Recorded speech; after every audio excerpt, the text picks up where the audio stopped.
armas, batallas y hombres que cambiaron el curso de la historia. Esto y mucho más en Bellum Artis Historia Militar.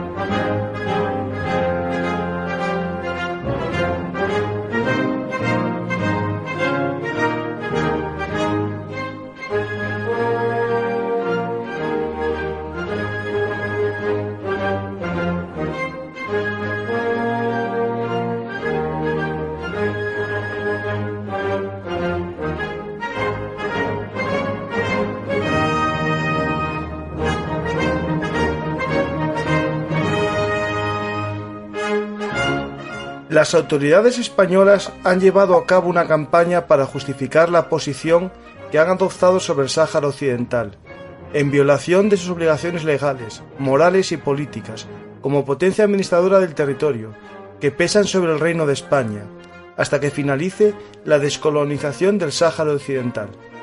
Así han afirmado desde la presidencia del país argelino y de la Cancillería de Abdelhamid Tebboune.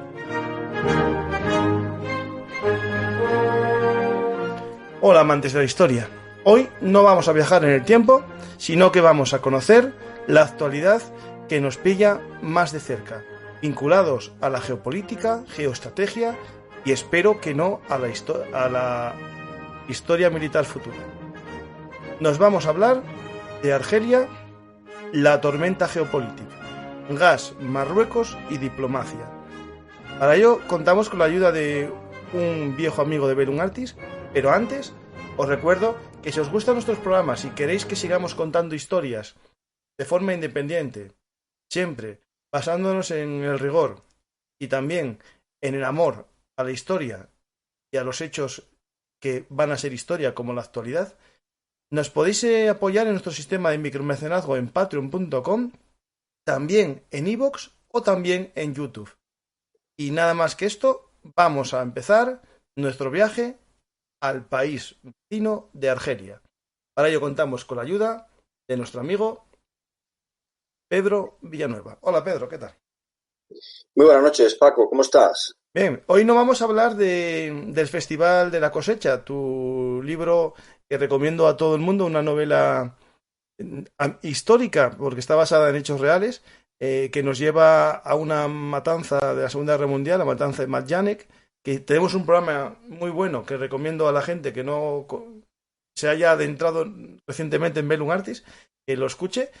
Y de hecho, no sé si es gracias al programa o gracias a tu editorial, saliste hace poco en un programa televisivo de gran fama, ¿no?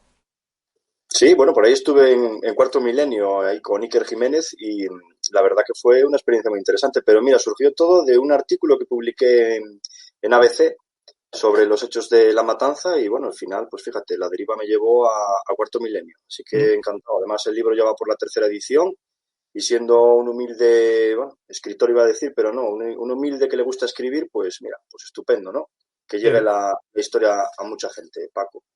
Pues vamos a hablar de un tema que recientemente traté yo en un programa en solitario, que bueno, me animé a hablar un poco de la guerra económica, ¿no? De cómo el conflicto económico de los embargos con Rusia, ¿no? Afecta a la economía mundial y también, no sé, digamos, al futuro energético, ¿no? Estamos viviendo un mundo de cambio en el que la energía parece que hay un cambio, ¿no?, en el paradigma, pero mientras ese cambio del paradigma viene o no viene, nos encontramos con un problema energético derivado del gas y del petróleo, pero sobre todo posiblemente del gas, ¿no?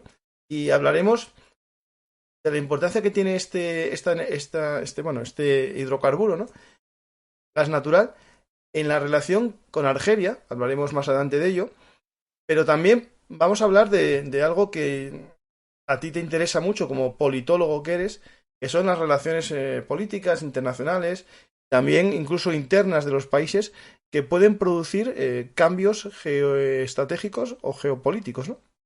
Sí, efectivamente. Además estamos en una temática que es provocadora, vamos a decirlo así, no conflictivo, ¿no? Pero claro, hay cosas muy arraigadas en este tema del Sáhara y demás, y claro, hablar de todo esto pues es un poco buscar no el enfrentamiento, sino, bueno, intentar explicar desde una manera fácil, sencilla, sobre todo fresca, ¿no? Porque a veces somos muy académicos, empezamos con terminologías raras y al final todo es más sencillo. Lo que tiene la geopolítica precisamente es eso, que explica fácilmente cosas que nos parecen a lo mejor más complicadas desde la economía o desde la ciencia política o la sociología. Y en este caso la geopolítica aquí viene como anillo al dedo. Además, si me permites una pequeña reflexión para empezar, en España tenemos que pegarnos un poco, ¿no?, contra la pared y decir por qué tenemos tanto conocimiento de la historia de Marruecos y, sin embargo, de Argelia, que fue pueblo común. O sea, estuvimos ahí 3 siglos con alguna parada, ¿no? Sí, Pero, Argel. Ahí estuvo el famoso Cervantes. claro, efectivamente, si empezamos a hablar de Cervantes, pues sí que nos vamos ahí a esa, cuando la apresaron, ¿no? Y estuvo en Argel y nos viene esa idea, ¿no? Pero ya los reyes católicos, toda la gente que fueron expulsados de España, los andalusíes, los judíos, los mudéjares y demás que tuvieron que irse tierras allá, pues bueno, fundaron ahí, estuvieron en la zona de Argelia. Toda la relación de Levante con Argelia, es decir, tenemos una historia común, igual que la tenemos con Marruecos. Pero parece que los españoles hemos olvidado la importancia que tiene esa relación que tenemos como pueblo con Argelia. Y no solamente ahí. Si vamos a la guerra civil, Argelia pues recibió a cantidad de refugiados, 20.000 republicanos. Y parece que se nos ha olvidado, ¿no? Por ejemplo, hay ese homenaje de un barco que es el Stambrook, bueno, que hacía ese alegato de esa gente que fue recibida ahí. Y no solamente en la guerra civil, sino en la Primera República, también carlistas, anarquistas, pues fueron a Argelia. Y bueno, pues esa relación que tenemos. Y Orán fue pueblo de muchos españoles que luego tuvieron que volver a España y a Francia también con la independencia del país, pues bueno, unos 50.000 españoles que regresaron a sus casas. Entonces, pues bueno, esa pequeña reflexión, ¿no? Para que no olvidemos que Argelia, pues eso, tenemos que jugar en geopolítica, en este caso es un juego triangular, a 3, Marruecos, Argelia y España. Es decir, no podemos ver uno de los elementos independiente del otro porque están relacionados, Paco. Entonces, pues tenemos que verlo así. Y vamos a hablar de un espacio geoenergético regional. Vamos a decirlo así. Es un espacio geoenergético regional y cualquier cosa que pase afecta a otros, ¿no? Inmigración, los flujos migratorios, el tema de drogas, el tema de terrorismo, el tema ahora de la energía, pues nos afecta a todos por igual. Y bueno, ya hubo un par de trolls que tuve que expulsar, pero es importante una cosa que tengamos que tener en cuenta. El análisis de la actualidad a veces puede derivar en tema, digamos, que se puede plantear como político, ¿no? Pero esa no es la intención de este programa. La intención de este programa es, bueno, dar a conocer unos hechos y dar una explicación, porque animo a la gente a viajar hacia atrás en Bellum Artis y ver nuestros programas que tenemos sobre el Sáhara. Tenemos un programa sobre la crisis del Sáhara con Triana, un analista muy importante en política y sobre todo en la frontera sur. Y otro que tenemos sobre la historia del Sáhara español, la parte, digamos, militar, en la que se luchó contra España. Y por lo tanto, quiero que la gente vaya viendo los vínculos que tienen con la historia. Y al final, la historia no es nada más que la actualidad, ¿no? Pasado un tiempo, ¿no? Es decir, pasado un tiempo, lo que es actualidad se va a convertir en historia. Y se puede analizar la historia también como el pasado o como el presente. Es decir, a mí si usamos rigor, ¿no? Se puede hablar del presente como podemos estar hablando de la Segunda Guerra Mundial. Lo único que nos puede cambiar es la información, que por desgracia, ¿no? La información no está toda en nuestro poder. Nosotros no sabemos lo que está pasando, cuánto hay de verdad, cuánto hay de rumor, pero vamos a intentar ver un poco la importancia que tiene Argelia. Como muy bien dices, en España parece que solo tenemos un vecino del sur, ¿no? Que es Marruecos, cuando realmente hay otro vecino también a nuestro sur, que se lo pregunten a las Baleares, por ejemplo, ¿no? Que está muy cerca de Argelia, y también que nos lo pregunten, ¿no? A nuestras calefacciones, ¿no? En invierno, si por algo no nos llega el gas de Argelia, ¿no? Es decir, es muy importante que entendamos esa importancia que tiene Argelia, un país casi desconocido por la mayor parte de los españoles, y vamos a intentar viajar un poco a la historia más reciente de Argelia para contextualizar este hecho, ¿no? Pero yo creo que lo que estás comentando sobre el tema de que no conocemos a Argelia y sí a Marruecos, ahí leí recientemente un tema que son los lobbies, ¿no? Marroquíes, ¿no? En España vive 1 millón de marroquíes argelinos viven menos en proporción, Sí. y hay gran parte a lo mejor de las élites culturales españolas, élites políticas, que, bueno, o tienen casa de veraneo en Marruecos o tienen jornadas y conferencias, ¿no? Para algo patrocinado por Marruecos, y eso hace que se hable más de Marruecos, se preocupe más, no sé, se haga preocupar más a la población española por el desarrollo económico de Marruecos, pero no de Argelia, ¿no? Y al final, Argelia, hay que entender el pasado histórico de Argelia, una república estilo panarabista, ¿no? Que se vincula al Sáhara, que también tenía ese movimiento, el movimiento, digamos, Polisario, era también de republicano, con elementos panarabistas, ¿no? Frente a Marruecos, que en la lucha interna que tuvieron en los años 70, dos intentos de asesinato de Hassan II por militares con pensamiento también panarabista republicano. Hubo el intento de asesinato dos veces, uno en el propio palacio y otra vez con dos aviones interceptando a su jet privado. Y eso hace que la relación entre Argelia y Marruecos sea muy potente, digamos la mala relación, muy potente durante años, las fronteras cerradas, con ejércitos enfrentados que lo iremos comentando, también con aliados muy distintos, ¿no? Marruecos, la fiel amiga de Estados Unidos casi desde su origen, ya en la época de la guerra del Rif, ¿no? Y anteriormente Marruecos, más bien ciertos territorios en Marruecos tenían una relación buena con los Estados Unidos. Después, en la Segunda Guerra Mundial, la Operación Torch, ¿no? Y el desembarco americano en esa zona ya le dio la independencia casi de facto a Marruecos, mientras que Argelia se orientó siempre un poco más hacia la Unión Soviética, ¿no? Sus armas son soviéticas, su relación es con Rusia, y eso parecía que lo sabíamos todos, y con el conflicto de Rusia y Ucrania, vamos uniendo puntos, se activa en parte, ¿no? Esa disparidad, esa división entre lo marroquí a lo mejor más pro OTAN y lo argelino más pro Rusia. Eso parece que no tiene ninguna relación con lo que está pasando, pero puede que sí, ¿no? Claro, es que es lo que estamos, claro, son tantos los datos que podemos manejar aquí que, vamos, daría para muchos programas y al final luego nos perdemos porque entramos como una especie de bucle de empezar a intentar explicar y efectivamente, dos países enfrentados, Marruecos, Argelia, con fronteras cerradas, tal como comentabas, desde 1994. O sea, eso ya dice mucho. Por eso comentaba al principio que todo lo que digamos o todo lo que se haga a nivel diplomático o a nivel de decisiones toca a los tres, ¿no? Es triangular, lo que decíamos. Y efectivamente Marruecos siempre fue visto como el amigo de Estados Unidos. Fíjate, fue el primer país que reconoció a Estados Unidos como independiente en 1777, o sea, casi nada, ¿no? Y luego, eso sí, hay que diferenciar esa Argelia de sus inicios, ¿no? En sus movimientos independentistas durante la Guerra Civil también, pero luego está ese Argel más contemporáneo, más moderno, ¿no? En el que después de los atentados del 11S, pues hay un acercamiento a Estados Unidos y se olvida un poco o se aparta de la línea de Moscú.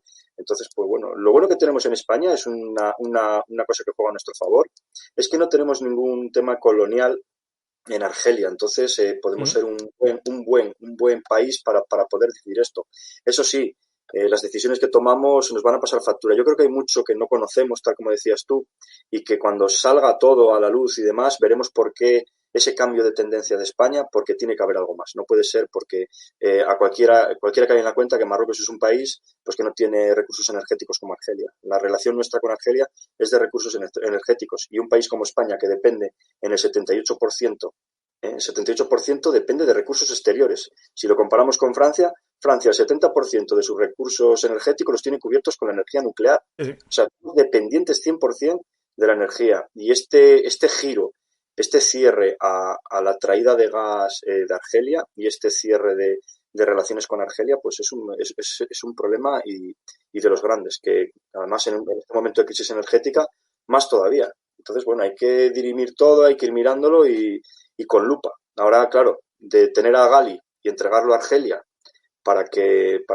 el Polisario, ¿no? Para que el líder Polisario vaya a Argelia a pasar a reconocer la autonomía, vamos a decir, de Marruecos sobre el Sáhara, pues ha dado un giro total a la política española, en ningún momento. Esto para los oyentes que no sepan, o para gente de Hispanoamérica, Gali es como el jefe de Estado en el exilio, ¿no? del Sáhara, que era la antigua colonia española del Sáhara español. El Sáhara no tiene, digamos, un territorio porque Marruecos se lo anexionó de una forma ilegal, no está anexionado legalmente, es decir, no, nadie reconoce, bueno, hasta hace poco, que fuese territorio marroquí. Y este hombre entró en España el año pasado de forma irregular, nadie sabía, con una identidad falsa, metido por el Servicio Secreto Español, y cuando lo descubrió alguien en el hospital de Logroño era, creo, ¿no? Sí, en un hospital de Logroño, creo, me parece. Sí, estaba en uno de Logroño, sí. Aparte de eso, es que tiene a sus espaldas, yo lo siento, me siento aquí en este momento identificado más con las víctimas, igual me llama, no sé, pero es que tiene a sus espaldas 283 muertos españoles pescadores canarios Claro. los atentados terroristas en los años 80. Entonces, bueno, las víctimas, pues en este caso siguen reclamando. De hecho, hay noticias de este año que esas víctimas del Frente Polisario, terroristas en ese momento contra los pescadores canarios, pues que reclaman que se les reconozca todo su derecho a reivindicar una posición respecto a lo que España diga del Sáhara. Ahora, bueno, estarán, me imagino, contentos porque casi han conseguido lo que querían sin habérselo propuesto. Entonces, pues bueno. Eso sí, la situación revierte y el conflicto estalla hace nada. O sea, el que rompe el alto el fuego que hay es el Frente Polisario en el 2020 y automáticamente Estados Unidos reconoce meses después, en diciembre, la soberanía de Marruecos sobre el Sáhara. Entonces, pues es muy reciente y luego todo esto parece que no, pero va dando esos pasos necesarios para que se vaya conformando ese movimiento de bloques que existe en geopolítica, que es lo que estamos viendo hoy en día. Y además casi podemos compararlo al problema que tiene Alemania con Rusia y el paso del gas por Ucrania. O sea, es muy parecido lo que está pasando en el sur, ¿no? Con lo de la guerra de Rusia a Ucrania. Esto hay que acordarse un poco, yo creo, ahora mismo no me acuerdo de fechas, ¿no? Pero cuando estamos hablando del comienzo de esta crisis, fue... bueno, el año pasado, cuando se descubrió esto, Marruecos presionó a España. España al final sacó, habiendo negado que estaba, al final lo sacó porque era un enfermo de COVID, supuestamente estaba con una enfermedad pulmonar. Y al final eso pareció que se había calmado. Hay que recordar en las guerras híbridas, ¿no? Un término que nosotros hablamos de él cuando hablamos de la doctrina Gerasimov. Uno de los elementos, ¿no?, de la guerra híbrida es las guerras económicas, las sanciones, todo esto que estamos hablando. Por si acaso alguien dice que esto no tiene que ver con la historia militar, sí que tiene que ver con la historia militar, porque como ya dijo Maquiavelo, ¿no?, ya hace en el siglo XVI, que la guerra es la consecución de los fines políticos por otros medios, ¿no?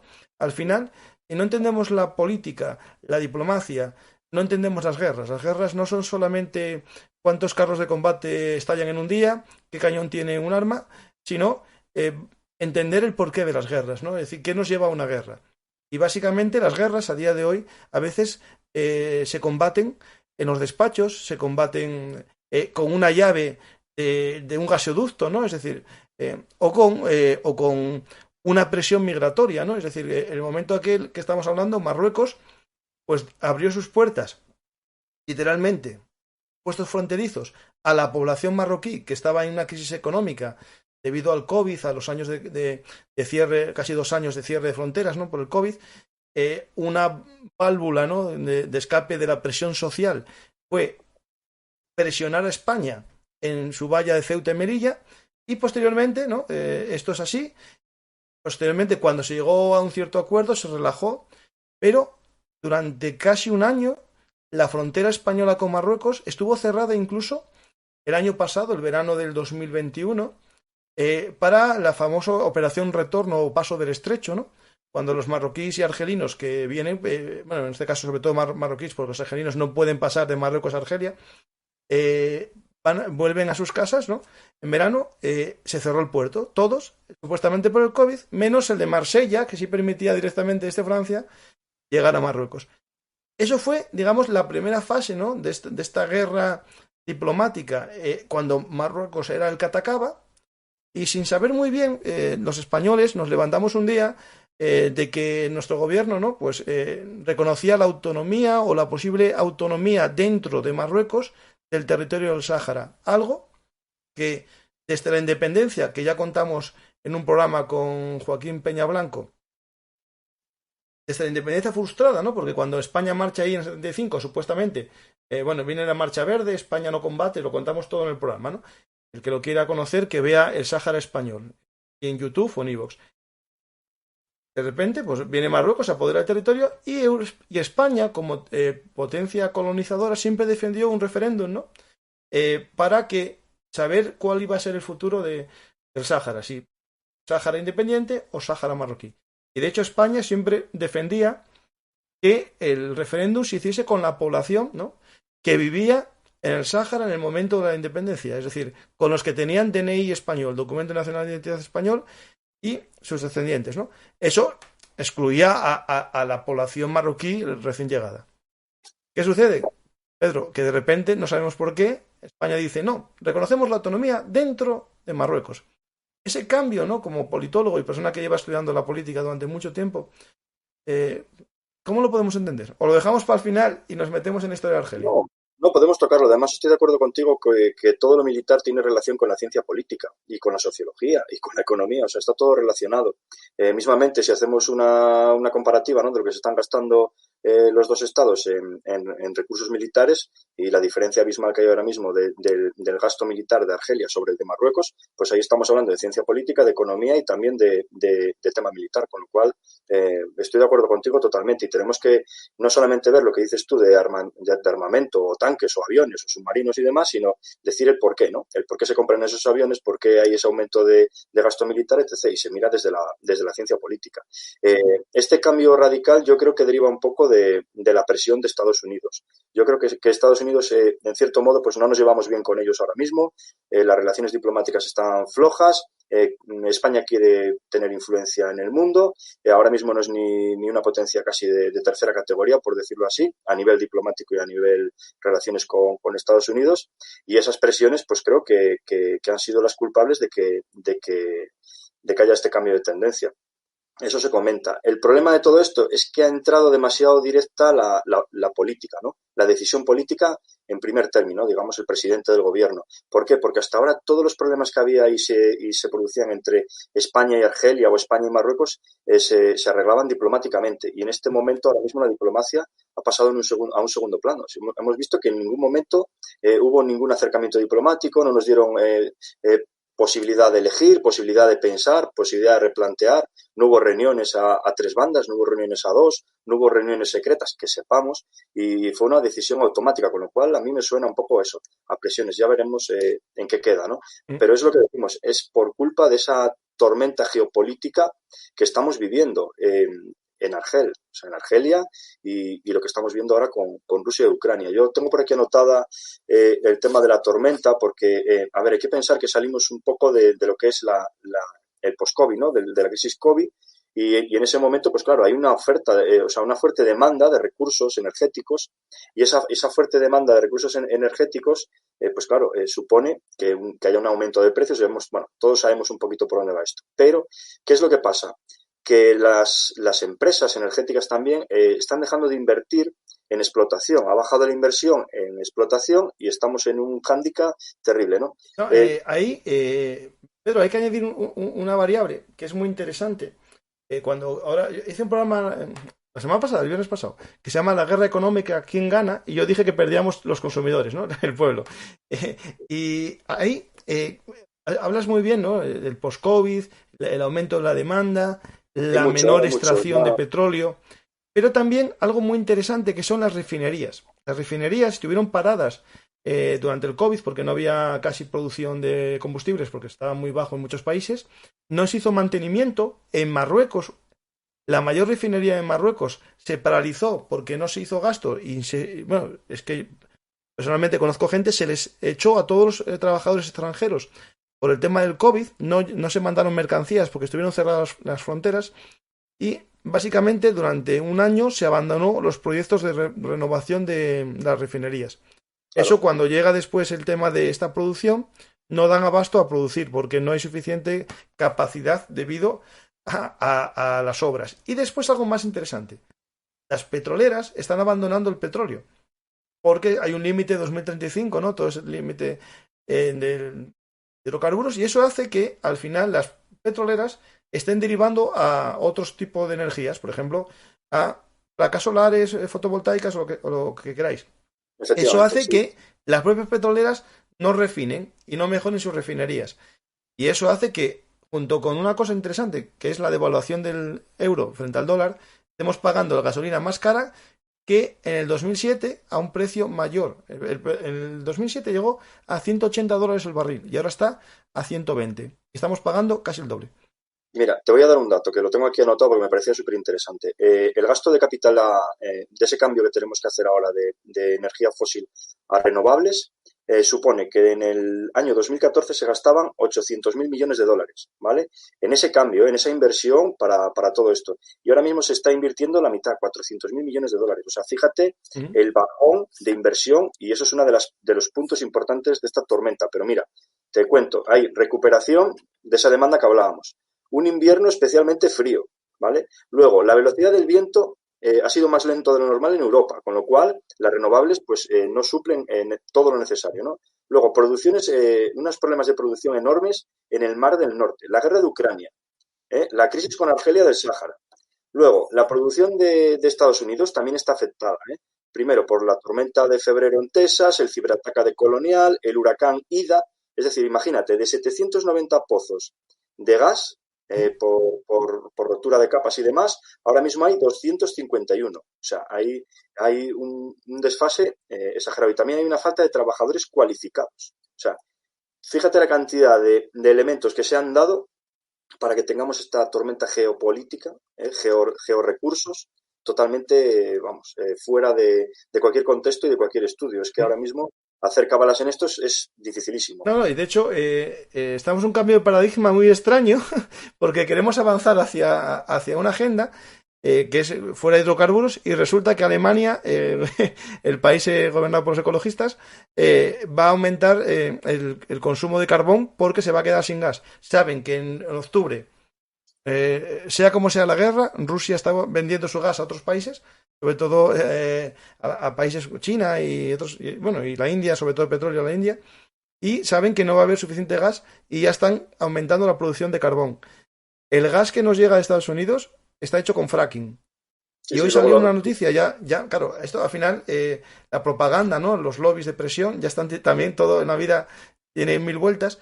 Ya hoy en los telediarios dicen que España, si hiciese fracking, tendríamos reservas para, creo que 50 años. Y si hiciésemos carbón, sacásemos el carbón asturiano y la zona tuya de Ponferrada, ¿no?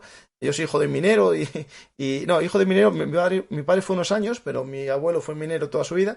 Y hay mucho carbón, vale, es difícil de sacar a un precio barato, pero si el precio es rentable, pues a lo mejor se puede sacar, ¿no? Y todo eso, al final, es problema geoeconómico, porque, claro, al final las sociedades necesitan energía, ¿no? Y si no la tienes, la compras, y si no la puedes comprar, la conquistas. Y eso lo digo claramente, la conquistas. Es lo que hizo la humanidad a lo largo de la historia.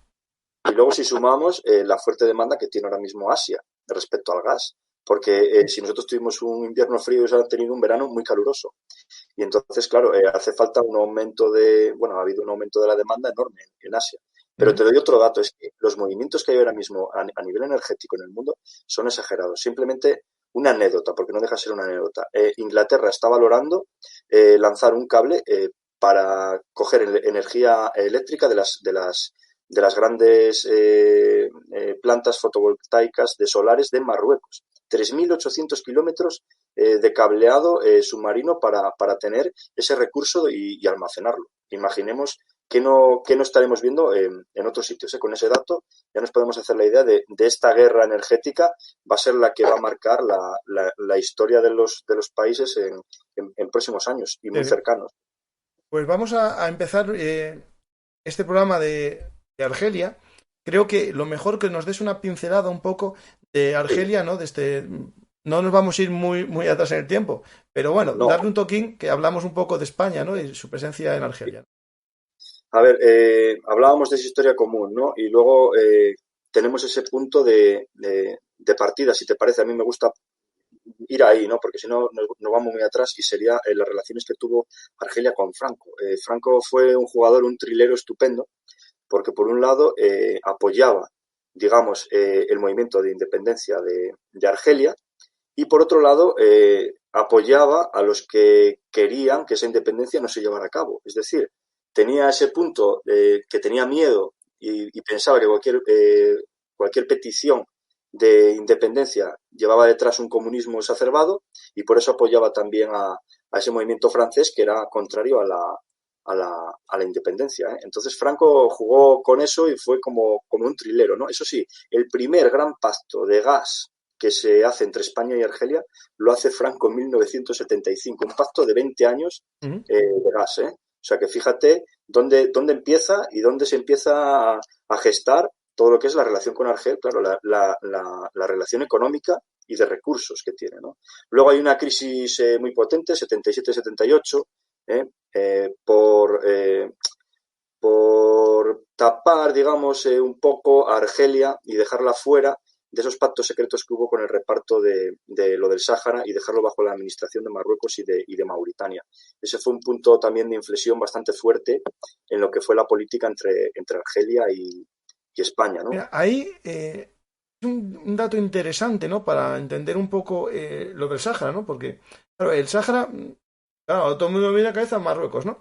Pero la realidad es que el Sáhara, bueno, antes de la llegada de España, ¿no? Era un territorio eh, sin, sin apenas ciudades, un territorio de nómadas, pueblos nómadas, que no tenían en sí un carácter sedentario. Y lo que hizo España en ese periodo colonial fue crear puntos de asentamiento, ¿no?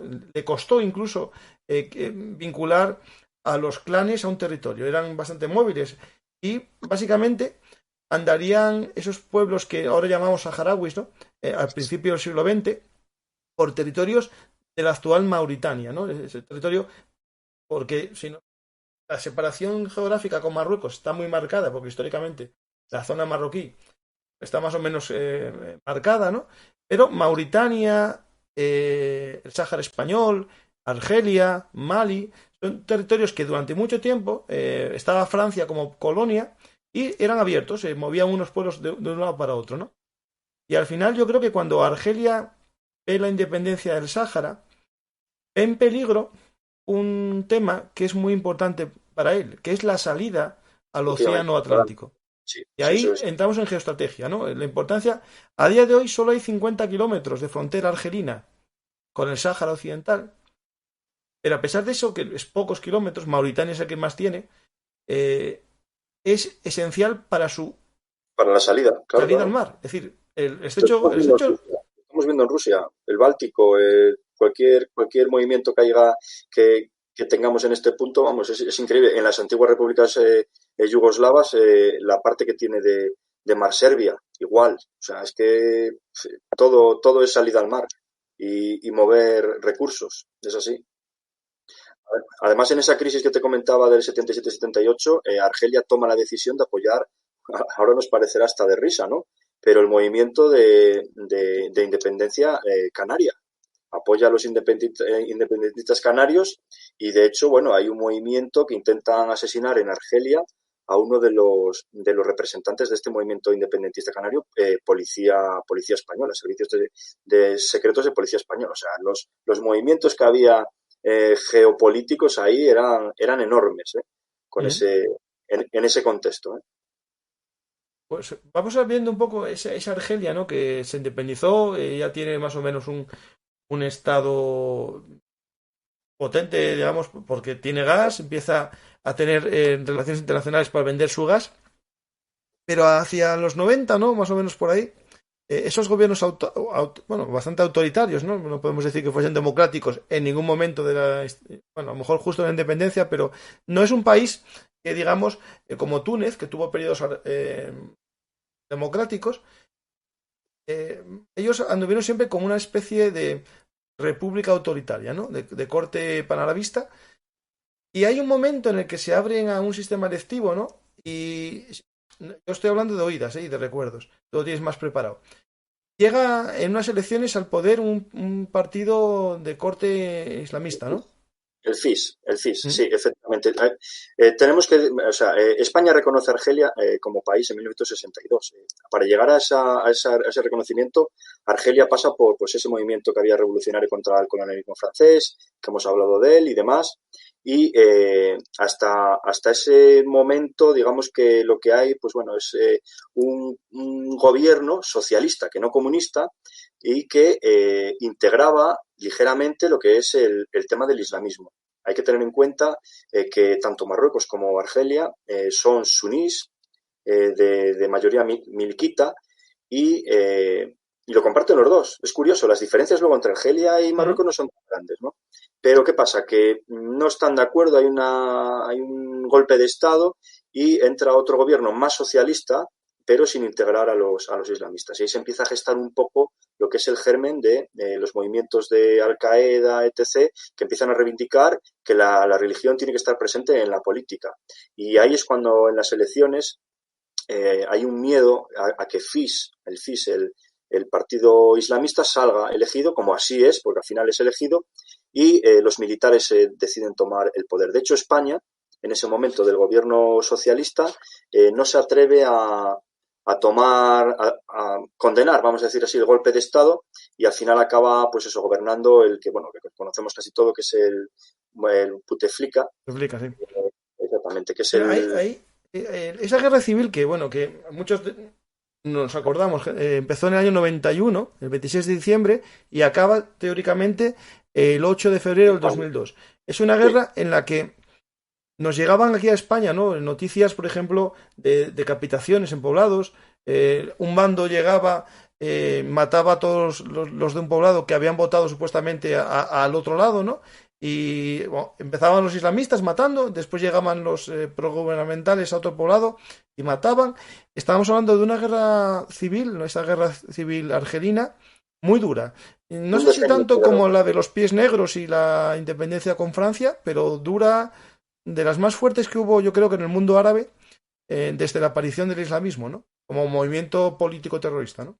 Sí, además duro y claro, y al final es una guerra civil, ¿no? Es esa década negra. Aparte, España ahí se mantiene bajo el sombrero protector de la Unión Europea, las declaraciones que hace siempre es bajo ese paraguas, pero fíjate, mantiene la embajada, es uno de los pocos países que mantiene la embajada en Argelia y el Instituto Cervantes, es curioso, y eso diremos, qué tontería, qué chorrada, ¿no? Pero significa que la población argelina ve con buenos ojos a los españoles. Por el hecho de quedarse allí y demás, crean una conciencia social alrededor de los españoles que es muy positiva, que si diplomáticamente se hubiese aprovechado, pues sería un punto a favor ahora mismo con el tema del conflicto diplomático que mantenemos. Entonces, pues bueno, son pequeños detalles, pequeños matices que también, claro, pasaban factura, porque por otro lado, Marruecos se cabreaba, ¿no? Cada vez que hacíamos cualquier movimiento de estos, Marruecos se cabreaba.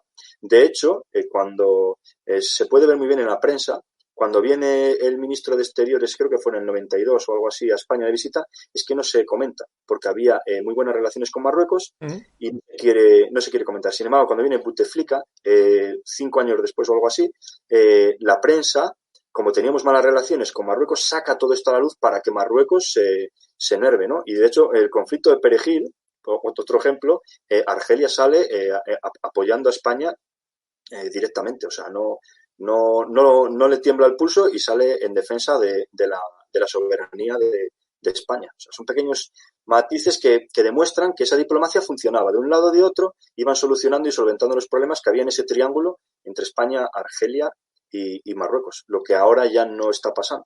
Ahora ya tenemos un problema más enquistado y que va a tener una difícil solución. Claro, aquí nos encontramos en problemas muy complejos, ¿no? Porque, por ejemplo, Argelia, tenemos este gobierno dictatorial que veíamos a lo mejor nuestros estados, ¿no? Con buen ojo por el miedo que teníamos al integrismo islámico, que después se demostró ya poco después, en la década del 2000, ¿no? Que el terrorismo global que afectaría a más países. Aquí estamos hablando del famoso FIS, el GIA, después, que es como un grupo formado por los descontentos de otros grupos, entre ellos el FIS. Pero también, ¿no? Es que parece que se nos olvida, ¿no? Pero en Marruecos el integrismo islámico parece que está ahí callado porque lo controla bastante bien el gobierno. Y yo creo que tienen el miedo, ¿no? Un poco al contagio de uno con otro. Es decir, si Argelia me mete a mí gente de esta radical por otro lado, o al revés, ¿no? Argelia culpaba a Marruecos de que fomentase al GIS y al FIS, ¿no? Al GIA y al FIS. Eh, Llevó consigo al cierre de la frontera durante muchos años, no sé exactamente el periodo de años. No, desde el Es, 1994 tienen cerradas fronteras ambos países y la mantienen todavía hoy, ¿eh? O sea Desde el que 94 hasta el 2022. Estamos sí, hablando de 28 años. Cerradas las fronteras entre dos vecinos. Y lo único que les comunicaba, y es muy interesante, era el gasoducto español, el que va por tierra, España que consigue. España logró que Marruecos dejase pasar el gas argelino a cambio de que le diesen parte del gas a la industria argelina. Y eso se fue, ¿os acordáis no hace mucho, y te acuerdas tú, Pedro, que nos cortaron un gasoducto, uno de los dos, porque Argelia no quería que Marruecos se quedase con gas de suyo, ¿no? Con nada de gas. Y sobre Entonces, todo que no gane dinero, porque el 7% de las tasas se las lleva Marruecos. claro, claro, El 7%, o sea, para que nos hagamos una idea, cuantificado no lo tengo, pero el de Ucrania, por ejemplo, sí. Ucrania anualmente, por el paso del gasoducto de Rusia, son 2.000 millones de dólares. O sea, que claro. imaginemos que para un país como Ucrania, que tiene una renta per cápita que no llega a 8.000 dólares, ya vemos lo que significa, ¿no? Sí, sí. Entonces, bueno, también hubo muchos momentos de crisis, entre España y Argelia. Uno de ellos fue lo de los terroristas de ETA. También que no comentamos porque las negociaciones que hubo entre el gobierno español y ETA fueron en En Argelia, Argelia. sí, sí, las famosas, sí, ¿Eh? sí. Entonces, también se nos olvida que ese papel mediador que luego estropeó con la aceptación de varios terroristas que fueron a pedir allí asilo, que al final, bueno, se fueron a Venezuela y a Cabo Verde y la cosa se suavizó, pero también fue otra crisis gorda. Y una que no debemos olvidar también fue la guerra del Golfo, la invasión de Irak a Kuwait, que ocasionó que, claro, que los argelinos, aunque estaban pro Estados Unidos en el sentido de que, bueno, con el tema del terrorismo, el 11S y todo esto, eran pro estadounidenses, pero en Argelia se saquearon las oficinas de Iberia, las españolas. O sea, No, había, pero ¿te refieres a la guerra de Kuwait o a la segunda invasión de Irak? creo que fue la de Kuwait, la que ocasionó el saqueo de las. Es que en Kuwait, que yo recuerde, Marruecos mandó tropas a Kuwait. Pero Argelia no me suena a mí que haya mandado tropas a favor de... No, no, no, no, No, pero no. digamos que los argelinos saquearon las oficinas de Iberia en Argelia. ¿Mm? ¿Vale? O sea, fue como decir, estoy en contra de que España esté participando o. No, pues no, vas a tener razón tú, va a ser la de invasión de Irak, no la de Lo Kuwait. busco, a ver. Sí, sí, creo que sí. Bueno, lo miraremos a ver y lo pondremos por si Lo busco, acaso. lo busco.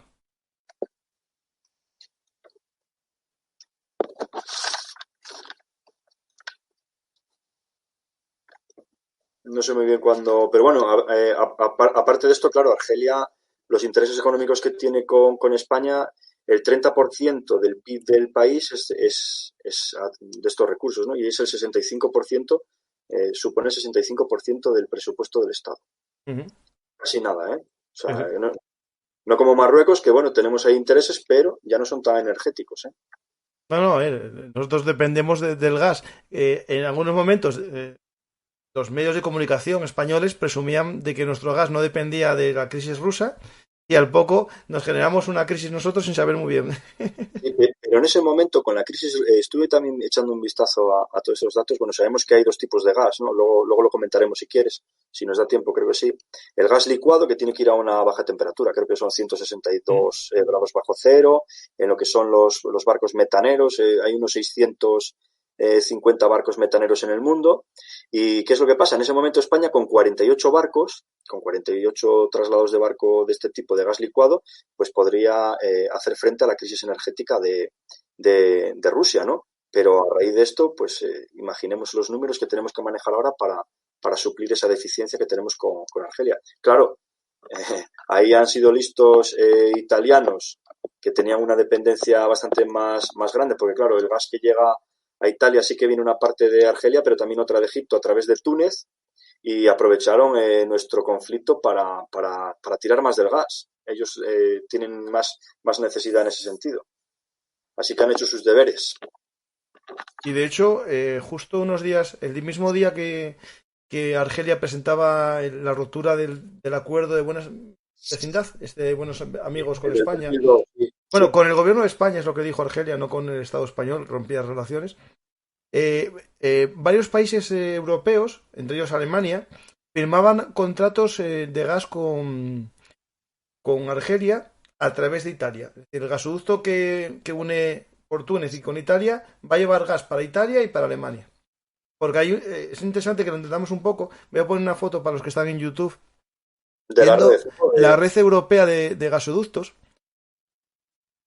Es muy interesante, es muy interesante. Mira, yo te voy comentando si quieres. Mira, en el caso español, para que tengamos así datos, el gasoducto, por lo que son los tubos, ¿no? Digámoslo así, se recibe el 50,6%, casi todo de Argelia, que es el principal proveedor de España, ¿no? Hay dos gasoductos, el de Medgaz, que es el que va a Almería, que supone un 20,8% más o menos, y luego está el otro, que es el Magreb Europa, que es el que sí que pasa por Marruecos, ¿vale? Que va desde Tánger hasta Tarifa y termina, fíjate, en Córdoba, ¿no? Y eso supone un 21,9%. Son 1.400 kilómetros de tubo y 540 kilómetros pasan por Marruecos. O sea, se bombean 13 millones, casi creo que era, de metros cúbicos de 13.000 millones de metros cúbicos de gas natural, ¿eh? Así que casi nada. Y luego eso, lo que te comentaba de la tasa, ¿eh? Marruecos se queda con el 7% en concepto de tasas. O sea, con este problema ahora España pierde flexibilidad, estabilidad y seguridad de suministro. Total. Claro. Durante un tiempo antes de la ruptura de estas relaciones y la posible avería, yo sé que no se va a hacer un corte de suministro porque hay contratos con cláusulas penales con árbitros internacionales, por lo tanto no van a romper el contrato así desprofeso, sino lo que van a hacer es algo que ya hizo Rusia con algunos países europeos, decir que tiene una avería. Tengo una avería, se me estropea aquí la llave y no puedo echar más gas porque me va a estallar un punto, ¿no? Pues... Sí, fíjate lo que te decía antes de lo que necesitábamos nosotros simplemente de barcos, de gas licuado, era un 3%. Un 3%, eso es nada. Es nada. Pero Italia necesitaba de gas licuado un 19% y Francia un 29%, Turquía un 38%. Este cambio geoestratégico, geopolítico, ahora mismo geoenergético de España, pues le va a suponer un cambio en estos porcentajes porque Italia ese 19 lo va a reducir mucho y también Alemania y bueno, Francia igual y Turquía me imagino que aprovechará la coyuntura. Entonces, pues ese 3 nuestro a lo mejor se convierte en un 30. A ver cómo lo hacemos con la demanda que tiene Asia, porque todos los barcos, los metaneros están tirando todos a Asia, porque los contratos de gas por conducción son a largo plazo, ¿no? Se pueden almacenar, aunque no tengan mucho... Eso es uno de los temas que tenemos que solucionar, el almacenaje para evitar estas cuestiones. Ahí estaba aquel castor, aquello que se hizo en el mar Mediterráneo, una especie de cueva que había natural bajo el mar. Se estaban metiendo gas hasta que hubo aquellos terremotos y se dejó de hacer. La idea era hacer reservas estratégicas de gas para que España tuviese más de un mes de gas, que es lo que tenemos ahora de reservas estratégicas. Claro, no es como el petróleo funciona diferente y los precios del petróleo pues tienen la OPE detrás y bueno, pues ya veíamos la noticia de por la mañana, ¿no? De que nos fuéramos haciendo la idea de que el cierre total del gas ruso iba a ser en invierno, o sea que el tema no es una broma y claro, bueno, ¿te acuerdas aquella noticia en septiembre del 2021, el año pasado, que Austria alertaba de un corte de suministro eléctrico? Sí, vale. Pues estarían por aquí los servicios secretos, ¿verdad? No, eso sí, fueron los servicios secretos los mismos que acertaron un año antes de que iba a haber una pandemia de COVID, no de COVID, una pandemia global, porque tienen un programa informático con algoritmos y ya me tengo miedo que vaya a acertar ya. Yo en aquel momento, lo conté, creo que es un programa en enero, me compré camping gas. Un camping gas, una radio de estas de tal. De 40 euros. Me voy a hacer preparacionista, no sé cómo, pero voy a hacer un preparacionista. Porque, por desgracia, va a pasar. En España puede que no se nos marche toda la luz, pero en Europa, que tienen bastante de gas, ahora, bueno, van a tirar carbón a dolor, y Francia va a tirar las nucleares, yo qué sé, las va a poner a todo tren, al 100%. Y todos, no nos va a quedar más remedio, la energía nuclear va a ser la salvación, porque si no, no hay otra. De hecho, ya la han declarado verde, ¿no? Ya sí, es verde, sí, es verde. En renovables para la energía nuclear. Claro, es verde, porque el pez de los Simpsons de 3 ojos es verde, ¿no? Oye, me suena que era naranja, ¿no? Naranja, sí, pero bueno, no sé, lo de verde lo decían coña porque, bueno, verde. A ver, Digo claro, yo. es que, ¿cuál es el problema? Si el problema es el cambio climático, el CO2, vale, pues radioactivos todos, fluorescentes. Claro. Sí. Pues ahí tenemos el tema, ¿no? Del Sáhara, ¿no? Que hicimos un programa. Alguien dirá, ¿y qué tiene que ver el Sáhara? Porque pusimos ahí varios puntos, ¿no? El gas, Marruecos, ¿no? El Sáhara, ¿no? Los vecinos. Viendo un poco un mapa que tengo aquí interesante de campos de gas de Argelia, varios de ellos están en lo más profundo del desierto, en esa zona en lo que están los campamentos de Tinduf y por ahí. Y claro, eso es lo que se llaman los regans, campos de Regan, la refinería de Adrar, Insalal, los campos de Insalaz, que están en el sur de Argelia. Su salida más cercana para hacer digamos, un gas licuado y transportarlo en barco a muchos países no es llevarlo al Mediterráneo, es tirarlo al Atlántico a través del Sáhara. Por eso también la obsesión que tenía mejor Argelia, ¿no? Con su vecino saharaui, ¿no? Y además es que ambos países quieren controlar, quieren ser el país referente en la zona. Entonces hacen todo lo posible para, pues eso, es lo que decimos, que es un movimiento de bloques, que al final todo lo que sea, cualquier decisión puede cambiar el estatus de la zona. Ahora mismo Marruecos, yo creo que yo le daría más relevancia ahora mismo a Argelia, por el tema de los recursos.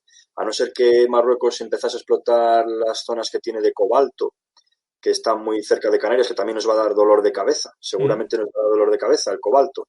Y ese tema, Argelia tiene el poder porque tiene la energía. Marruecos no tiene... Tiene fosfato en el Sáhara. Es importante para el tema de la agricultura, porque uno de los mayores productores de fosfato del mundo era Rusia.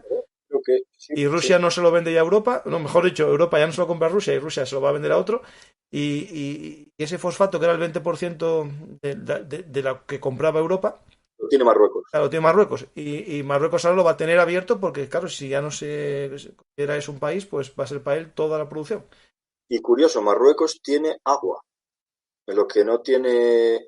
al revés. Marruecos pensamos que tiene, porque tiene más agricultura, pensamos que tiene los acuíferos, los subterráneos, los que tiene esos acuíferos es Argelia. Es curioso, eso del agua lo tiene Argelia y Marruecos tiene agricultura, o sea que es un... No, es que lo que acabas de decir, Pedro, es esencial. La guerra del futuro, ya lo dijo Lucas Martín, y bueno, yo ya me lo aventaba, ¿no? Que hablamos de energía, ¿no? Pero es un problema de los países desarrollados. En los países pobres, sobre todo en África, las guerras que se huelen, que va a pasar dentro de poco, son por el agua. El agua es más esencial que cualquier energía. O sea, yo puedo no tener coche, pero necesito beber agua. Los grandes acuíferos los tiene Argelia. Yo pensé que era al revés por el tema de la agricultura, pues siempre relacionamos la agricultura más con Marruecos, ¿no? La agricultura, la pesca y demás lo vemos más con Marruecos. Y sin embargo es Argelia la que tiene el agua. Así que también... Tengo un mapa, no sé si lo vas a poder ver tú, pero lo voy a poner. Sí, si miro al otro lado es porque estoy viendo lo estoy viendo por el canal y por eso presto atención. Vale, perfecto, lo voy a poner ahora. Que viene en azul los acuíferos más importantes. Hay que recordar que el Sáhara, antes de un cambio climático no hecho por el tubo de escape de un coche,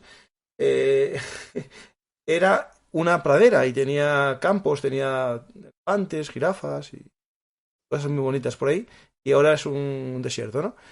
Y ahí tenemos los grandes acuíferos, que son restos de aquellas lluvias que caen en el desierto, que al no tener una superficie que sujete la tierra, o se evapora o se va para abajo, ¿no? Y ahí tenemos el mapa con los grandes acuíferos. Es verdad que en la zona a lo mejor de las montañas del Atlas hay acuíferos, pero en el resto del país tiene mucho Argelia, tienes razón. En la zona centro, que es... Es que estamos con las renovables y al final a mí, fíjate, en políticas a veces somos más del estudio, la lectura y tal, pero me gusta mucho la estadística y es que me gustan mucho los números, porque los números no, vamos, en este sentido no engañan, ¿no?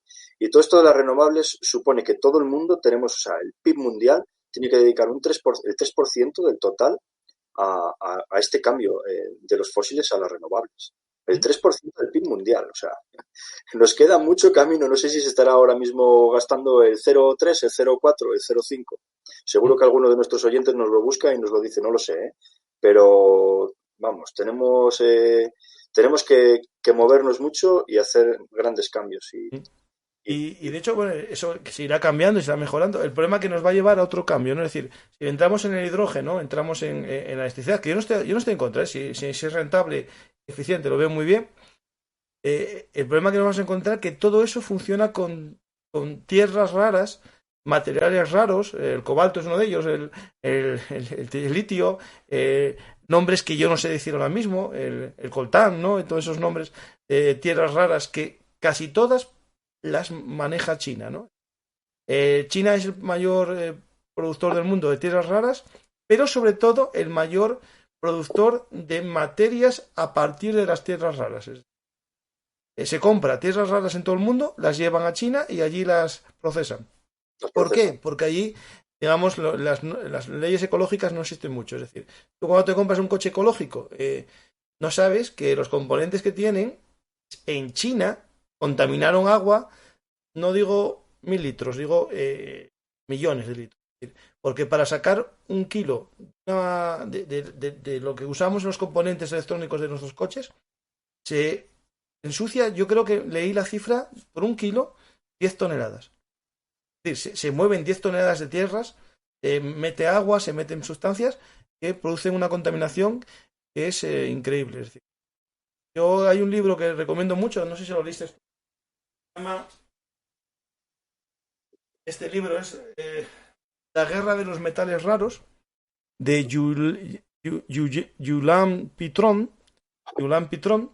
No lo he leído, pero me suena un montón. Creo que me hablaste de él. Sí, hablo siempre de él. Está muy bien porque da datos que son así muy interesantes sobre la producción mundial, quién controla un producto, cuánto se necesitarían para la revolución ecológica, el platino, que es esencial. De política, me vino a la memoria que estuve en una conferencia en Madrid con el coronel Pedro Baños y comentaba, porque claro, tenemos una idea de China como que es el máximo exponente en tecnología y tal, y decía que estábamos equivocados, que China era muy bruta, en el sentido de lo que estabas comentando de lo de las aguas, que hacen todo a lo bruto, a lo bestia para sacar rendimiento sin pensar y con la tecnología bastante limitada.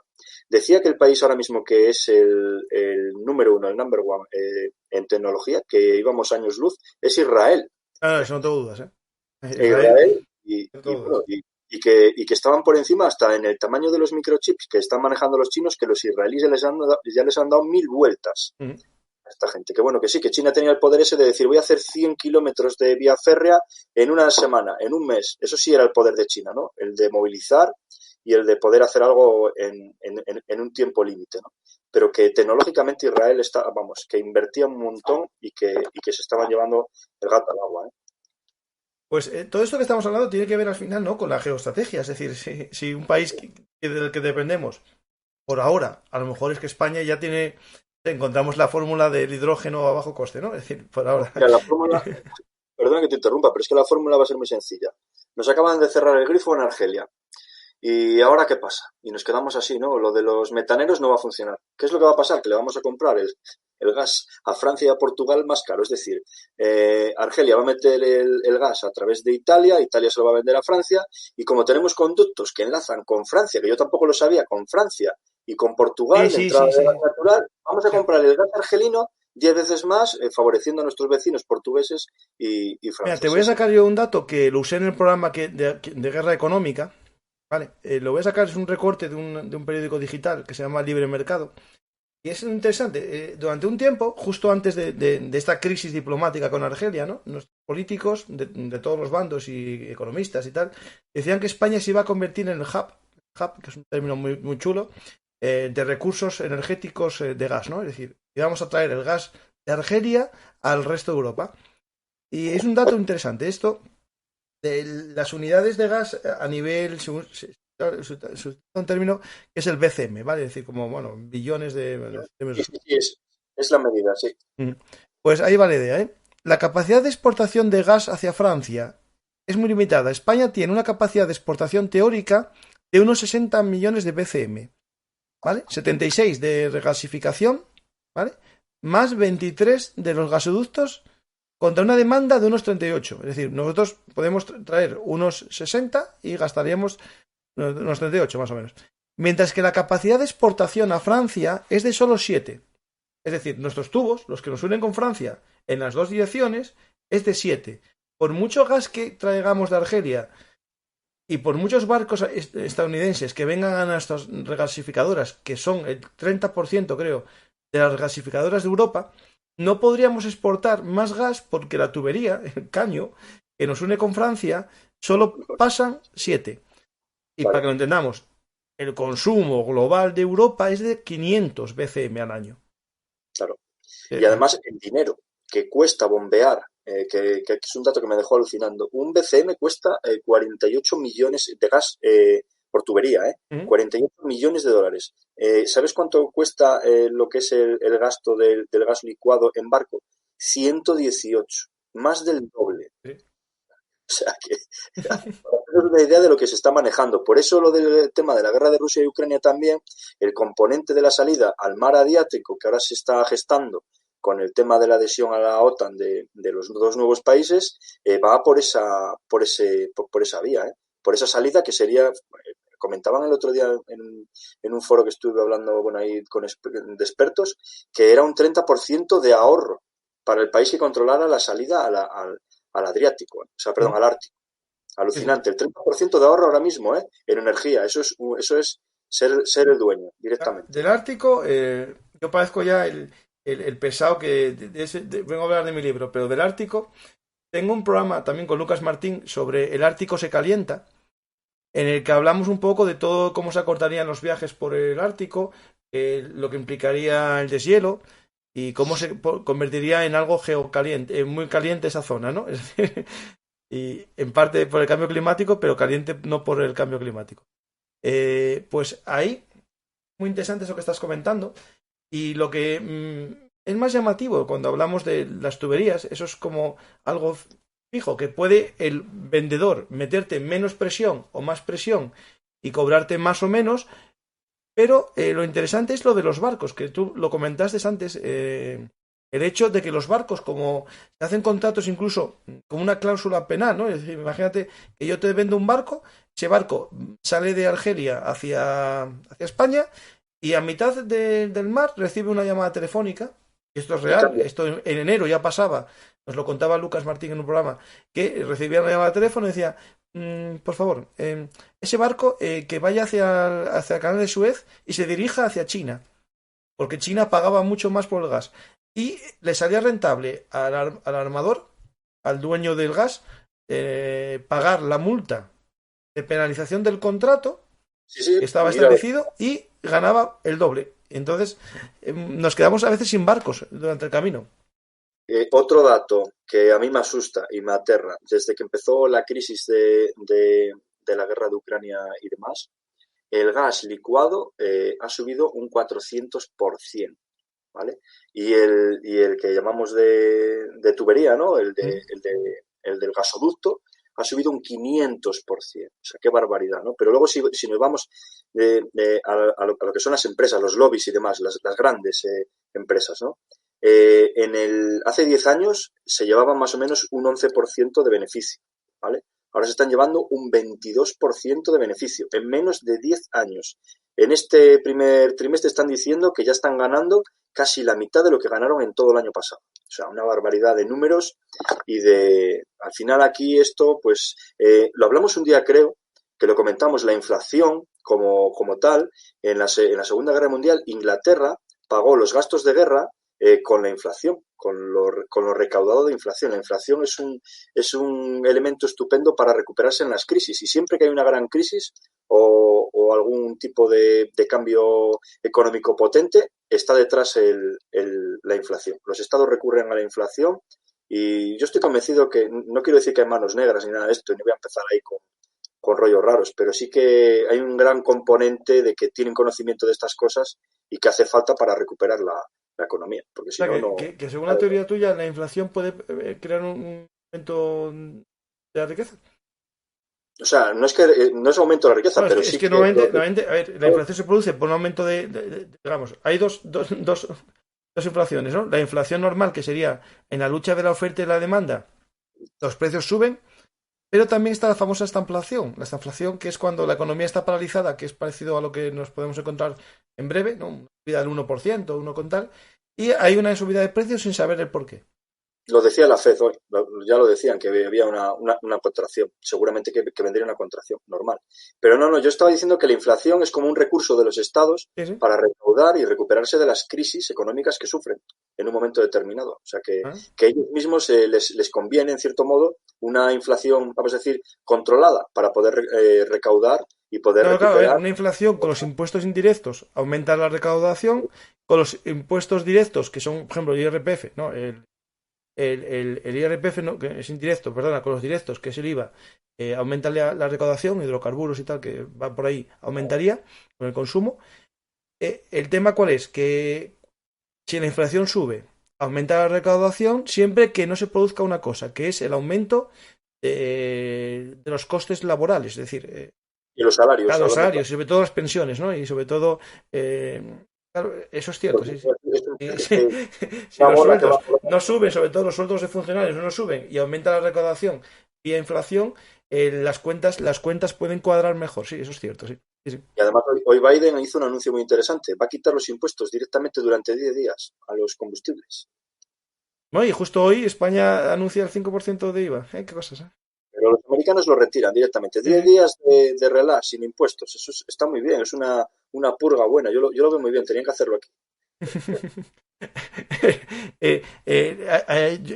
¿Alguien me puede informar de cómo conseguir una cisterna, un jerrycan de estos para meter 1.000 litros de gasolina y guardármelos esta semana? Lo van a sancionar. No tiene la licencia. Que se olvide. Yo estoy, de hecho, mira, el otro día tenía medio depósito de coche y dije yo, bueno, voy a echar gasolina porque sé que va a ser más caro, ¿no? Es decir, yo estoy haciendo de especulador, estoy ahora comprando gasolina para tenerlo para el garaje, pero bueno. Pues algunos lo están haciendo, ¿eh? No, O yo, sea, yo, yo. no, pero me refiero que alguno guardará, llenará, luego cogerá la manguera, la meterá en el depósito, lo saco, lo Ah, guardo. bueno, Igual, no, escucha, a ver, gente que tenga tractores, gente que tenga en el campo un depósito de estos de diésel, lo está haciendo seguro, o sea, yo lo no, haría, y si no que lo hagan mañana, porque va a no subir. demos ideas. No demos ideas. No, pero que va a subir a los 3 euros el litro en agosto, no tengo dudas ninguna. Nada, yo creo que no. Venga, una apuesta. El otro día, che, me confundí, ¿eh? Llegué yo, me dijo el de gasolina, ¿diésel 10? Y dije yo, sí. Y me lo echó 2,25. Dije yo, madre mía, esto es más caro que una caña. Y miré para arriba y era 2,38 la gasolina 98. Nada, 3 no puede, no creo, no sé. Bueno, yo No hemos tocado últimamente, por de desgracia, todo, ¿no? apuesto, estoy acertando muchas cosas, ¿eh? Yo creo que hemos tocado de todo, ¿no? Por ahí. Si falta algo que nos lo digan. Sí, no, Ahí, que pregunte la gente está hablando, está participando, pero preguntas no. nada, pues mira, mejor. Eso quiere decir que, oye, que nos hacemos entender. Sí, o no nos escuchan. No, hay mucha gente. Si alguien tiene preguntas, por favor, como siempre, preguntáis con respeto. La idea Sí, es... si no sabemos, lo diremos luego, porque, claro, esto es un directo riguroso, ¿eh? sí, sí. Aquí no vale otra cosa. Y con la cabecera nueva, que espero que haya gustado a la gente, esa cabecera nueva que puse más moderna. Una nueva, luego traes a un tío que salió en cuarto milenio. Si es que No, estás estoy en boga. ya famosísimo. Estás Y, en la ola. y voy a acabar a una hora normal. Esto ya la leche. Te apreté yo, hay que No, decirlo todo. pero Pedro, tendrán que... así, 2 horinas bien, más ya... Demasiado. Bueno, Pues que a ver mañana si la tenemos gente pregunta y... jornada completa. Ah, dice aquí Andreas von Lieberman que Goldman, la agencia Goldman Sachs, predice 180 euros el barril. Uf, madre mía. Y eso llevaría más de 3 euros, sí, seguro. O sea, a Mañana, 120 ya está el que está. mañana compro acciones de total. Yo, mira, a ver, yo compré de una... en el pleno confinamiento, compré acciones. Cuando estaba bajando la bolsa, compré poco, ¿eh? Compré de una empresa española que iba muy bien una vacuna contra el COVID y que al final no salió, ahí perdí. Espero que recuperar. Y compré de Resol. Y dije yo, esto de Resol está cayendo a bajos mínimos y ya subirá. Y mira, está subiendo. Fuiste listo, sí, señor. Claro. ¿Ves? Pues yo hice lo mismo con las aerolíneas, pero cada día soy más pobre. No, Iberia yo también compré, sí. En cualquier momento Nos nos vamos a... anuncia Pedro, nos uno. convertimos en un canal de trading. Trading. No, no, no, eso sí que mira, escucha, conmigo no Eso cuentes, es, porque no. escucha, eso es el timo de las estampitas. La mitad de los canales de trading son el timo de la estampita. Oye, lo de los Bitcoin, la bajada de por A debajo ver, del el 20.000. Bitcoin es el timo de la estampita versión 2.1.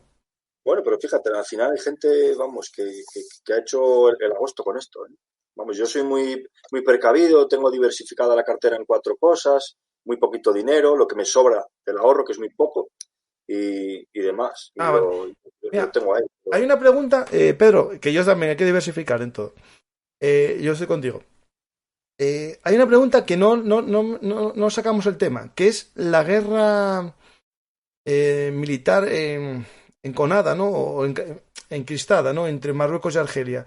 Creo Ah, que son dos países que tienen una carrera armamentística que más tarde o más temprano va a llevar a un conflicto. No sé con quién lo hablé, si fue con Triana. es una guerra fría, ¿eh? Es un estilo guerra fría, pero yo creo que no va a pasar de lo que son las escaramuzas. Si nos fijamos, han tenido escaramuzas, yo ataco aquí, disparo allá a los camioneros no sé qué, son pequeñas escaramuzas, pero sí que es verdad que se está rearmando sobre todo Argelia, ¿eh?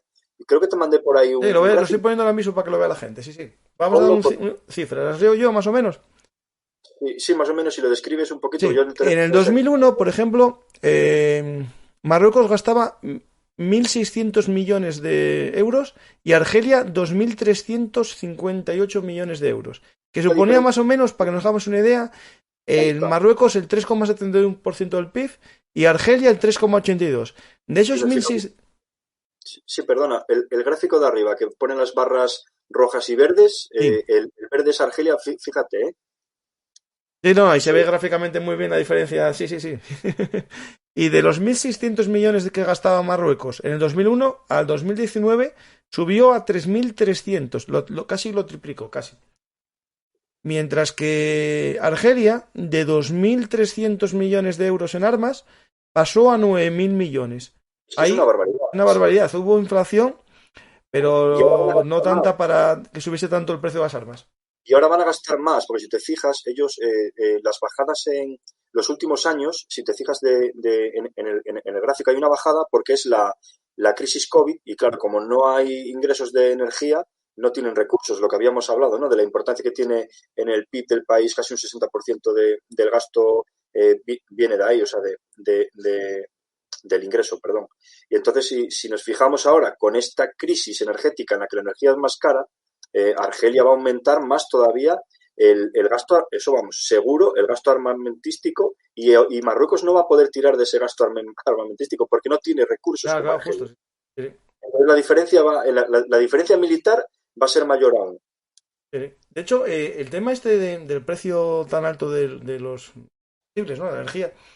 Alguien dirá, pues que la OPEP saque más, ¿no? No, no, es que no le interesa. Están en el momento exacto en el que, en el que con el petróleo que hay y el gas Y que hay en el aparte, mercado se cubren las necesidades y está a un precio súper potente. Estados Unidos presionó a Arabia Saudí para que aumentase la producción y dijo a Arabia Saudí, pururú, claro, que pero es me estoy que, forrando, además, estoy pagándome toda la deuda que en el confinamiento del COVID no pude pagar y de hecho entró en deuda y gastó parte de los fondos soberanos, un porcentaje muy alto, ya lo está recuperando con esta subida de los precios en ¿y menos de dónde 3 meses. aprendieron? ¿Dónde aprendieron? En la crisis energética del 77. Son unos expertos. Se dieron Sí, cuenta que podían controlar automáticamente el mundo en una crisis energética, la OPEP. Y sí, vamos, lo tienen más que sabido. sí. Hay una pregunta que no tiene que ver, bueno, sí tiene que ver. Ceuta y Melilla, si lo meterán en esta cumbre en el paraguas de la OTAN. O, a ver, podría ser. Si eso es el precio que Pedro Sánchez pagó por el cambio de política, pues mira, a lo mejor, mira, puede ser, pero no creo. Porque, Yo creo que por ahí no va a ir la cosa, ¿eh? no, no, no, ojalá, fuese que fuese así, pero digo por ¿Y Ceuta y Canarias? Melilla, ojalá, pero no, no. ¿Canarias estaba metido? No. Sí, ¿no? ¿Eh? Canarias. Canarias creo que sí. Sí, Canarias sí. Ceuta y Melilla no. De hecho, no quiero apostármelo, ojalá fuese que es cierto que pero no porque Estados Unidos sería una forma de decir que Marruecos es enemigo de Estados Unidos. Salvo que lo planteasen como para Argelia, ¿no? Pero realmente, claro, ¿qué sentido tiene meterlo en el paraguas de la OTAN si el que te puede atacar es amigo tuyo, es decir, si soy Estados Unidos. ¿Me entendéis lo que estoy planteando, no? Yo no creo que sea, al final es todo dinero, ¿no? Si España cedió, algo tiene que tener, no solamente influencia con Estados Unidos, algo le tiene que haber puesto Estados Unidos en la mesa y decirle, bueno, te voy a quitar los aranceles de esto, de esto, de esto y de esto, y que el sumatorio le interese a España. Mm. Porque lo que decíamos, si España dice, bueno, que me cierren los argelinos, se lo compro a los franceses, pueden tener un acuerdo con los franceses y portugueses para que les mantengan precios o llegar a un acuerdo y a lo mejor Estados Unidos a cambio le cambia por ahí, valga la redundancia, unos aranceles o algo al vino, al aceite, en el que salgamos beneficiados. Al final es todo dinero, tú ganas para que yo pierda y al revés, y el otro suma aquí, y es todo un juego de lo que decimos. Al final es como lo de la gasolina india que estamos comprando gasoil indio. ¿Y desde cuándo la India tiene petróleo? Desde que se lo compra Rusia. Igual, total. El tema, hay una pregunta que a lo mejor fue un error, es que no sé. Cuando dijiste de los árabes en el 77, te debes al 73, ¿no? La crisis del 73. Es que no sé, lo del 77, o sea, la crisis del... No, dijiste lo de Arabia Saudí, que aprendieron a enriquecerse con el petróleo en el 77. Debió ser en el 73 la crisis, preguntan. La crisis del petróleo, el 73, ¿no? ¿El 73? Bueno, claro, es que en España afectó... Sí, no, es cierto, estoy contigo, sí. Es lo que yo pensé que te habías confundido. Vale. La famosa crisis del petróleo del canal de Suez, que se cerró por la guerra de Israel con los vecinos, y sancionaron a todos los países amigos de Israel con el cierre del petróleo, fue en el 73. Pero ¿qué pasa? Que España tenía un acuerdo, si es lo que yo recuerdo bien de los manuales de contemporánea, tenía un acuerdo de compra distinto. Y a España le mantuvieron los precios, pero le vino la crisis en 77. En España es la famosa crisis del 77-78, sí. Pero oye, a mí me encanta que la gente esté atenta, porque de verdad se agradece, porque muchas veces te pasa, ¿no? Que te dice, oye, mira, que es que no se dice Magdane, se dice Maidanek. Y yo, joder, lo agradezco. El que tenga el ego muy subido y le molesten estas cosas, pues... No, pero Pedro, tienes razón que en España fue en el 77 la crisis, no fue en el 73. Pero a mí me gusta que me corrijan. O sea, perfecto. Y así, vamos, aprendo. Sí. Eso es bueno. A lo mejor estás confundido y vas diciendo una cosa por ahí y luego no es. O sea, de hecho, en España, mira, hubo, esto mejor gente no lo sabe, yo encontré en Oviedo, hay una foto de la autopista que marcaba 130 el límite. Y se quitó en el año 76 por el tema de la crisis del petróleo, para bajar el consumo y se mantuvo a 120. Pero el límite lo encontré y lo busqué, si no buscarlo, era 130 en autopistas. 130, curioso. Y ahora nos van en patinete. Pues más o menos yo creo que, Pedro, ya está todo contado. Lo que nos faltaba era lo del ejército y lo sacamos al final.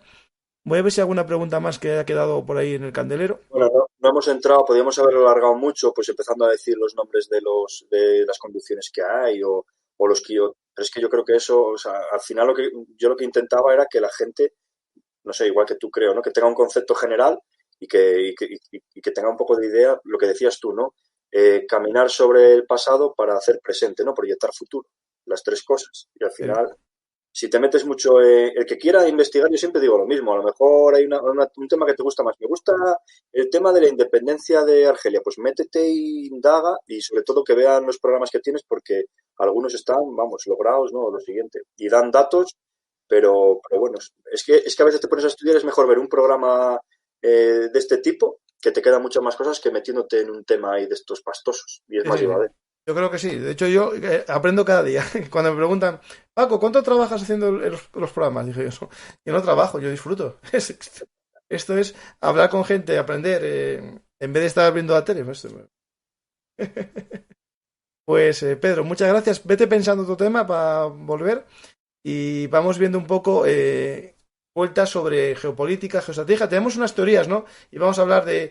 Es verdad, nos íbamos a meter con el barnizal de las teorías en geopolítica. Además, fíjate, siempre que comento lo de la geopolítica, de que uno de los ideólogos fue Hitler y el otro Pinochet, que escribió Pinochet el libro de geopolítica, la gente alucina.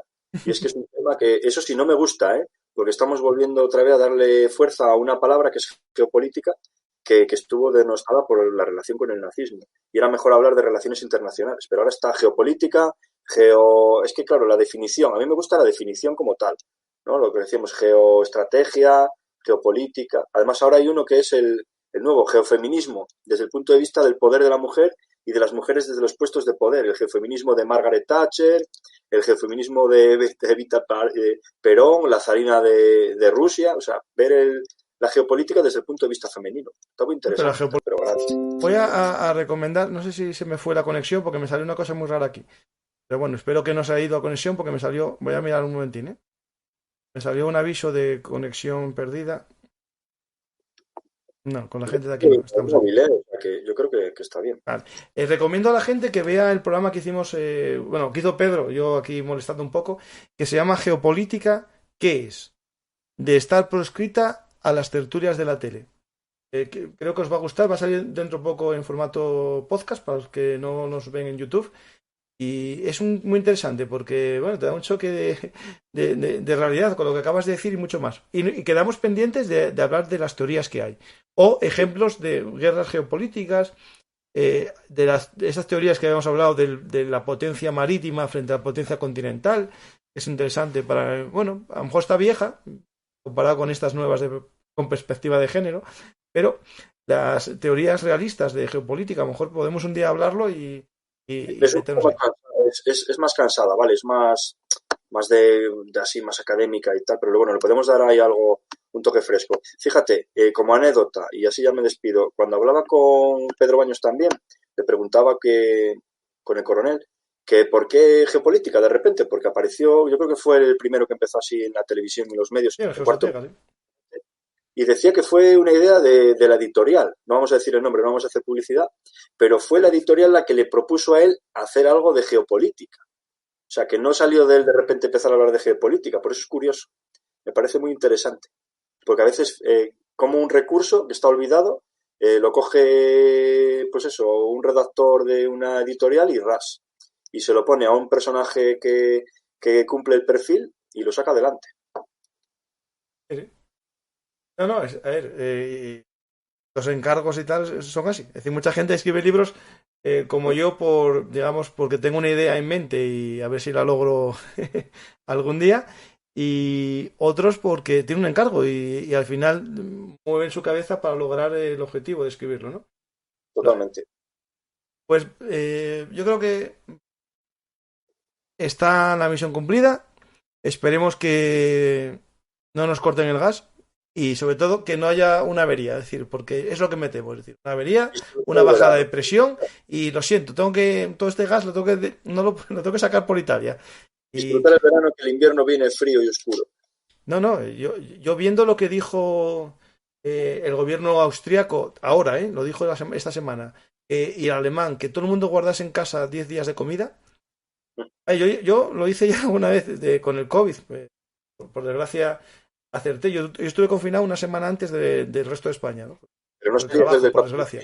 Pero más salir del confinamiento al tercer día, me fui al supermercado y dije, nos van a encerrar toda España. Y pero cogerías cosas de latas, claro. Yo tengo unas latas de albóndigas que compré y fabas y tal. Las tengo. Pero claro, alguien dirá, ¿y con qué lo vas a calentar? Pues con el camping gas. Ahí está. Claro, es decir, esto... Yo tengo una estufa que hace las veces de camping gas, que es mejor. Eso está muy bien. Claro, la parte de arriba tiene como una apertura, ¿vale? Y hace como... Tiene una rejilla que si lo quieres utilizar como camping gas, lo puedes utilizar como camping gas. Pero es grande, de bombona grande, y a la par pues sirve de calefacción. ¿No? Va a ser que me manda una foto para que la busque. Nada, y aparte no es caro, ¿eh? Vale. Eso es lo importante. Si no, bueno, la liamos. ¿No? Y lo importante es que la gente tenga alguna especie de generador o algo para ver un artist. Pero bueno, si nos cae la corriente, no sé cómo vamos a hacer los programas. Pues muchas gracias, Pedro. A la gente espero que le haya gustado este programa en el que hablamos de actualidad. Dimos apuntes, millones de historia, y espero que os haya gustado esta visión con ojos un poco de la historia, ¿no? Y también con la política, ¿no? Sin meternos en ideales políticos, ¿no? Sino en crítica política con un politólogo y yo, que me meto en todos los berenjenales. Y espero que hayáis disfrutado. Os recomiendo a la gente ver los programas anteriores que tenemos con Pedro sobre geopolítica y también, si queréis, el que hice sobre la guerra económica, quién gana, en el que hablo en solitario sobre mi visión sobre el tema económico. Pues espero que os haya gustado. A la gente que está en directo, muchas gracias por participar. Y también a los que nos escuchen en diferido, que nos dejen un comentario, que muestren su apoyo al canal para que los robots, estos bots que existen por ahí, nos aconsejen a más gente. Pues nada más, espero, Pedro, que la gente lea tu libro y disfrute tanto como mi mujer y como yo, que vimos los dos, y mi mujer lo va recomendando a las amigas, el Festival de la Cosecha. Está la descripción en el programa, me parece que la puse, si no la pongo. Y también recordar que si queréis comprar alguna cosa a través de Amazon, pues lo tenéis ahí los enlaces para ayudar al mantenimiento del blog. Pero el libro lo podéis conseguir también en vuestra librería favorita, en vuestro librero de cabecera, como en mi caso, por ejemplo, la librería Pasapágina, que fui a comprar un libro hoy, una librería pequeñita que tiene una sección muy buena de historia militar en Oviedo, pues ir también a ayudarles a ellos. Pero si sois de los comodones que queréis que sea en casa, pues a través de Amazon nos podéis ayudar. Pues muchas gracias a todos. Pedro, puedes decir tus últimas palabras en este programa de hoy. Pues mira, al final me puede la globalización, porque lo tenía nada más en pequeñas librerías y luego tenía el formato Amazon. Y al final nada, tengo que, porque me lo piden y al final tengo que abrir el libro en esa tercera edición. Y ya tengo distribuidora muy a mi pesar. Pero hay que cuidar a las librerías pequeñas, ¿eh? Es lo más importante. No, yo siempre lo digo, en vuestra librería favorita y si no, ya en una gran cadena. Pues la verdad que es importante, ¿no? Siempre en estos momentos, el librero que fui hoy a hablar con él, a comprarle un libro, de Pasapáginas aquí en Oviedo, me decía, no, es que ahora que la gente con esto, inflación y tal, pues compra menos libros. Y por desgracia, es verdad, cuando tu nivel de renta es el que es y aumentan los gastos, reduces en cosas. Pues los libros, esperemos pues si los compráis, mejor, si no, ir a bibliotecas públicas, que también es una opción, pero lo del pirateo lo menos posible, porque no beneficia a nadie. Es que... Lo bueno de esto es que nos pueden criticar luego. Oye, que leí tu libro, menudo truño. Antes no pasaba, el escritor estaba escondido, pero ahora... No, a mí me dan por todos lados, tú tranquilo. Si alguien lee Mi Cayo Mario, que está justo detrás de mí, y queda algún ejemplar, hablé hoy con HRM Ediciones, les quedan algunos, el que lo quiera pedir, que esté dedicado por mí, pues me lo pide, lo compro yo a la casa HRM y se lo firmo. Y Cayo Mario, que hace buena compañía con tu libro también, y que lean los dos. El Festival de la Cosecha y Cayo Mario. Muchas gracias, Paco. Pues muchas gracias. Voy a despedirme de la gente y hablo contigo ahora mismo, ¿vale? Venga, un saludo. Chao, chao. Muchas gracias a todos los que estáis viendo nuestros programas y ya sabéis que si os gustan nuestras historias habladas nos podéis apoyar en los distintos sistemas de micromecenazgo que tenemos, el de YouTube, el de iVoox, patreon.com, pero también si queréis podéis lucir las camisetas y merchandising que voy creando en bhmshop.app, bhmshop de shop de tienda, estoy globalizado, bhmshop.app. Muchas gracias a todos y hasta la próxima historia hablada.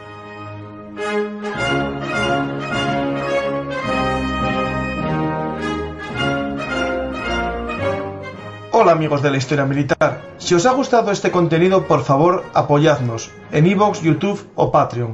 Recordad que Bellum Artis es vuestro canal de historia militar y trabajamos para daros los mejores contenidos. Muchas gracias a todos y hasta la próxima historia hablada. Y no os olvidéis de dar a me gusta y compartir. Hola amigos de la historia militar. Si os ha gustado...